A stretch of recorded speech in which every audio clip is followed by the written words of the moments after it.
साहब फूल ले लो ना। विमलेश ने जैसे ही अपनी गाड़ी उस रेस्टोरेंट के पार्किंग एरिया में खड़ी की, यहीं कोई 10-12 वर्ष का एक बच्चा हाथ में कई तरह की गुलाब लिए उसके करीब आ पहुंचा। विमलेश ने गौर से उस बच्चे को देखा। गरीबी की मार झेलते बचपन से महरूम उस बच्चे के चेहरे पर मुस्कान थी और उसकी मुस्कुराहट देख विमलेश उसे मना ना कर सका। अच्छा, एक गुलाब दे दो।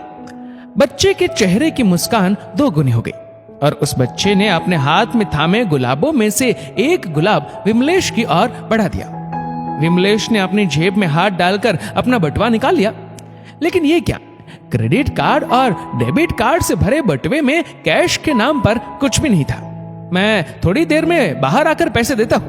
ये कहते हुए विमलेश तेज कदमों से उस रेस्टोरेंट के भीतर प्रवेश कर गया, जहां उसका दोस्त उसका बेसब्री से इंतजार कर रहा था। भाई साहब, आप अकेले आए हैं? कृतिका और बच्चों को साथ नहीं लाए? विमलेश के दोस्त सुधीर की पत्नी रेनू विमलेश को अपने पति के जन्मदिन की दावत में अकेला आया देख पूछ बैठी। कृतिका की एक जरूरी मीटिंग निकल आई थी, इसलिए वह नहीं आ सकी, लेकिन उसने आप दोनों के लिए शुभकामनाएं भेजी है। विमलेश ने अपने हाथ में थामा वह इकलौता गुलाब मुस्कुराते हुए उपहार के रूप में सुधीर की ओर बढ़ा दिया। रेस्टोरेंट के कर्मचारी टेबल पर प्लेट चम्मच सजाने लगे थे। सुधीर ने भोजन का ऑर्डर पहले ही दे दिया था। इंतजार हो रहा था तो सिर्फ विमलेश के आने का। भोजन की मेज पर भोजन परोसा जाने लगा था, लेकिन भोजन की मात्रा देख विमलेश को समझ आ गया कि उसके दोस्त सुधीर द्वारा भोजन का ऑर्डर बहुत ज्यादा दे दिया गया है। इतना भोजन मात्र 3-4 लोग मिलकर समाप्त नहीं कर पाएंगे। ये सोचते हुए विमलेश के मुंह से ना चाहते हुए भी अचानक निकल गया कि इतना भोजन नहीं मंगवाना चाहिए था। हाँ यार, हमें भोजन ऑर्डर करने का अंदाजा नहीं हुआ और तुम भी तो भाभी जी और बच्चों के बिना ही आ गए। सुधीर बोला, इतना भोजन तो हम 4 लोग भी मिलकर खत्म नहीं कर पाएंगे, इसलिए एक काम कर सकते हैं, अगर तुम्हें अच्छा लगे तो। विमलेश ने अपने दोस्त को सलाह देनी चाहिए। करना क्या है ये तो बताओ। भोजन की बर्बादी हो ये बात सुधीर को भी अखर रही थी। थोड़ा भोजन हम पहले पैक करवा लेते हैं, बाकी हम सब मिलकर खा लेते हैं, विमलेश बोला। हाँ, ये ठीक रहेगा। सुधीर को विमलेश की बात जच गई, लेकिन सुधीर की पत्नी रेनू पूछ बैठी, पर हम भोजन पैक करवा कर करेंगे क्या? वह हम बाद में देख लेंगे रेनू। ये कहते हुए सुधीर ने रेस्टोरेंट के कर्मचारी को बुलाकर उसमें से थोड़ा भोजन पहले पैक कर देने का आग्रह किया। रेस्टोरेंट के कर्मचारी ने खुशी खुशी टेबल पर सजे भोजन में से थोड़ा भोजन पैक कर दिया। बाकी का भोजन विमलेश के साथ साथ सुधीर की पत्नी रेनू और उसके बच्चों ने आसानी से समाप्त भी कर लिया।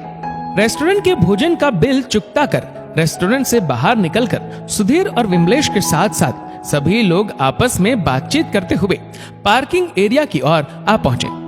तभी विमलेश की नजर पार्किंग एरिया में मौजूद उस बच्चे पर गई, जिसके हाथों में अभी भी कई गुलाब मौजूद थे। उस बच्चे पर नजर पड़ते ही विमलेश को याद हो आया कि उसने अभी तक उस गुलाब की कीमत नहीं चुकाई है, जिसे उसने अपने दोस्त सुधीर को थोड़ी देर पहले उपहार के तौर पर दिया था। कैश रुपए तो अभी भी विमलेश के पास थे नहीं, इसलिए उसने अपने दोस्त सुधीर की ओर देखा। यार, मुझे 10-20 रुपए उधार चाहिए थे।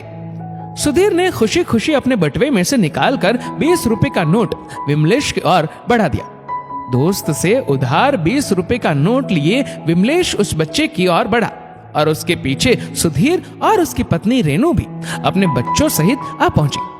विमलेश ने वह 20 का नोट गुलाब बेच रहे उस बच्चे की ओर बढ़ा दिया।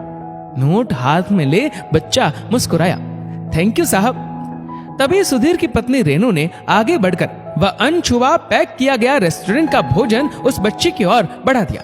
बेटा, ये तुम्हारे लिए। ये क्या है आंटी? बच्चा मासूमियत से पूछ बैठा। अंकल का जन्मदिन है आज। Happy birthday uncle. बच्चे ने मुस्कुराते हुए सुधीर को जन्मदिन की मुबारकबाद दी। रेनू ने भोजन का वह पैकेट बच्चे के हाथ पर रख उसका माथा सहला दिया।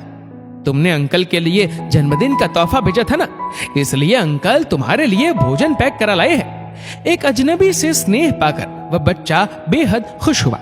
और अपनी पत्नी की समझदारी देख सुधीर हैरान हुआ, लेकिन बचे हुए भोजन का सदुपयोग देख विमलेश का मन आत्मसंतुष्टि से भर उठा। दोस्तों, इस वीडियो को लेकर आपकी क्या राय है, नीचे कमेंट करके जरूर बताएगा। और अगर आपको वीडियो अच्छा लगा हो तो इस वीडियो को लाइक करेगा, शेयर करेगा ज्यादा से ज्यादा लोगों तक। और ऐसे ही और भी इंस्पिरेशनल वीडियोस के लिए सब्सक्राइब करें हमारे यूट्यूब चैनल को और फेसबुक पर फॉलो करें हमारे पेज को। धन्यवाद।